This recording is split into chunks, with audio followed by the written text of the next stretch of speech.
वन्दे पद्मकरां प्रसन्नवदनां सौभाग्यदां भाग्यदां हस्ताभ्याम् अभयप्रदां मणिगणैर्नानाविधैर्भूषितां भक्ताभीष्टफलप्रदां हरिहरब्रह्मादिभिः सेवितां पार्श्वे पङ्कजशङ्खपद्मनिधिभिः युक्तां सदा शक्तिभिः सरसिजनिलये सरोजहस्ते धवळतमांशुकगन्धमाल्यशोभे भगवति हरिवल्लभे मनोज्ञे त्रिभुवनभूतिकरि प्रसीद मह्यम्। ॐ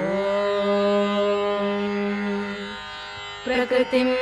विकृतिं विद्यां सर्वभूतहितप्रदां श्रद्धां विभूतिं सुरभिं नमामि परमात्मिकां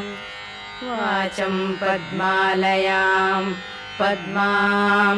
शुचिं स्वाहां स्वधां सुधां धन्यां हिरण्मयीं लक्ष्मीं नित्यपुष्टां विभावरीं अदितिं च दितिं दीप्तां वसुधां वसुधारिणीं नमामि कमलां कान्तां कामाक्षीं क्रोधसम्भवाम् अनुग्रहपरां बुद्धिं अनघां हरिवल्लभाम् अशोकाम् अमृतां दीप्तां लोकशोकविनाशिनीं नमामि धर्मनिलयां करुणां लोकमातरं पद्मप्रियां पद्महस्तां पद्माक्षीं पद्मसुन्दरीं पद्मोद्भवां पद्ममुखीं पद्मनाभप्रियां रमां पद्ममालाधरां देवीं पद्मिनीं पद्मगन्धिनीं पुण्यगन्धां सुप्रसन्नां प्रसादाभिमुखीं प्रभां नमामि चन्द्रवदनां चन्द्रां चन्द्रसहोदरीं चतुर्भुजां चन्द्ररूपां इन्दिरां इन्दुशीतलाम् आह्लादजननीं पुष्टिं शिवां शिवकरीं सतीं विमलां विश्वजननीं तुष्टिं दारिद्र्यनाशिनीं प्रीतिपुष्करिणीं शान्तां शुक्लमाल्यां वरां श्रियं भास्करीं बिल्वनिलयां वरारोहां यशस्विनीं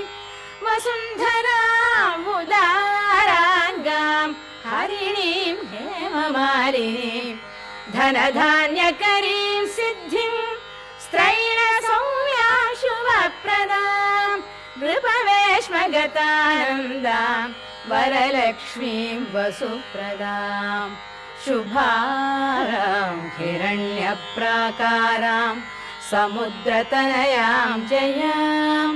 नमामि मङ्गलां देवीं विष्णुवक्षस्थलस्थितां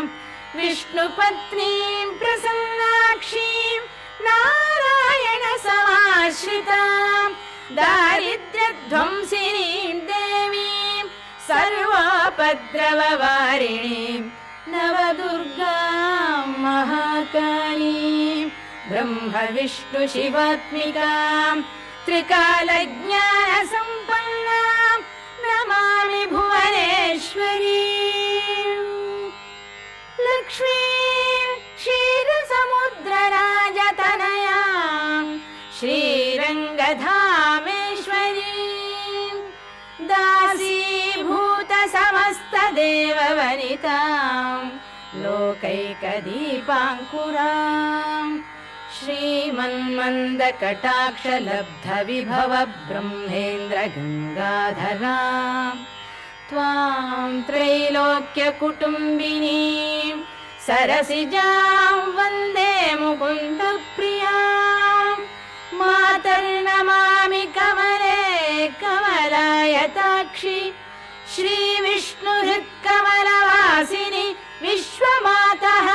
क्षीरोदजे कमलकोमलगर्भगौरी लक्ष्मी प्रसीद सततं नमता